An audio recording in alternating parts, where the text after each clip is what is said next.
A gunman has been charged after a packed synagogue was sprayed with bullets in the United States.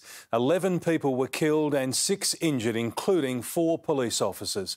7's US Bureau Chief Ashley Mullaney is in Pittsburgh tonight.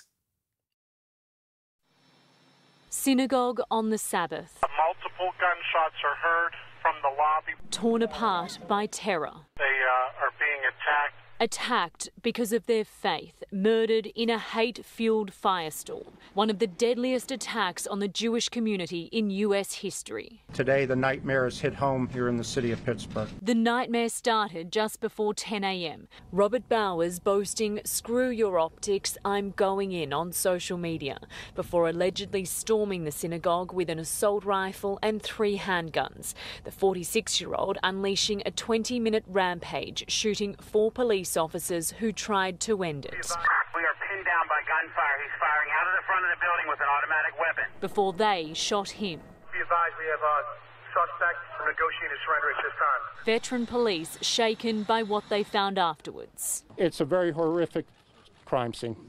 It's one of the worst that I've seen, and I've been on some plane crashes. It's very bad.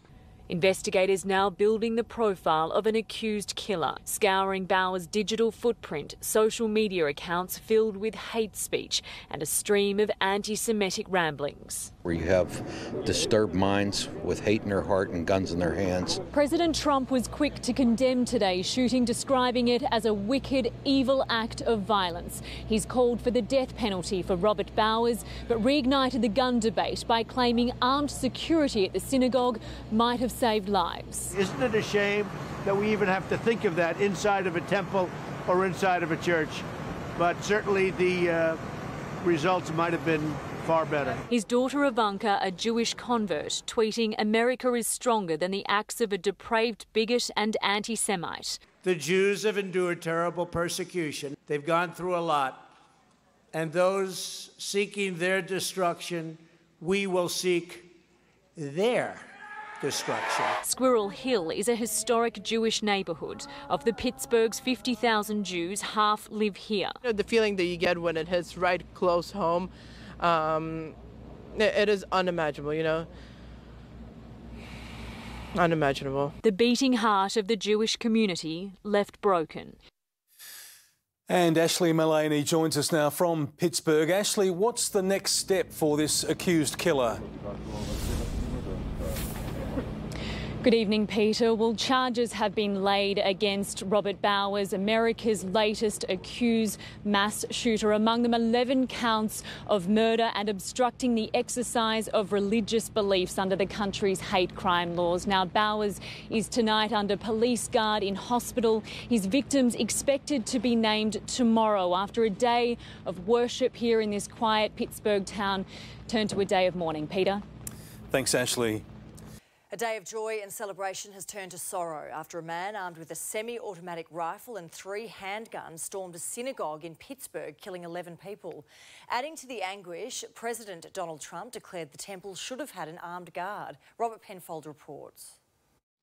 A place of worship and the scene of the latest mass shooting in the US. SWAT teams surround the Tree of Life Synagogue in Pittsburgh, where a gunman, identified as 46-year-old Robert Bowers, had gone on the rampage. I got 1 alive, 3 back in 1 right now, still alive. After a shootout with police, he was arrested, but not before he committed untold misery. The suspect in the shooting is in custody. We have multiple casualties inside the synagogue. We have 3 officers who have been shot. 11 people, all adults, were confirmed dead. They were part of a group of worshippers celebrating a baby naming ceremony inside the temple. Survivors claim when Bowers burst in, he shouted, "All Jews must die," and then began shooting. This is the most horrific crime scene I've seen in 22 years with the Federal Bureau of Investigation. And we're hearing about some extraordinary acts of heroism here tonight. The first police on the scene ran straight towards the gunfire, and it's no doubt that their bravery saved so many more lives here. Bowers, a resident of Pittsburgh, was armed with 3 handguns and an automatic rifle, and a deep hatred of immigration and of the Jewish community. In the hours before the shooting, he posted on social media, "I can't sit back and watch my people get slaughtered. Screw your optics, I'm going in." Police are already convinced what drove him.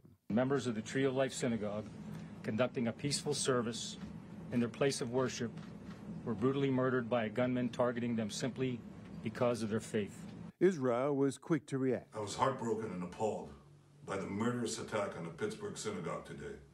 The entire people of Israel grieve with the families of the dead. Yet another mass shooting under Donald Trump's watch. It's a terrible, terrible thing what's going on with hate in our country, frankly, and all over the world. But the president insists that more guns, not less, could have prevented what happened in Pittsburgh. If they had protection inside, the results would have been far better. In Pittsburgh, Robert Penfold, 9 News.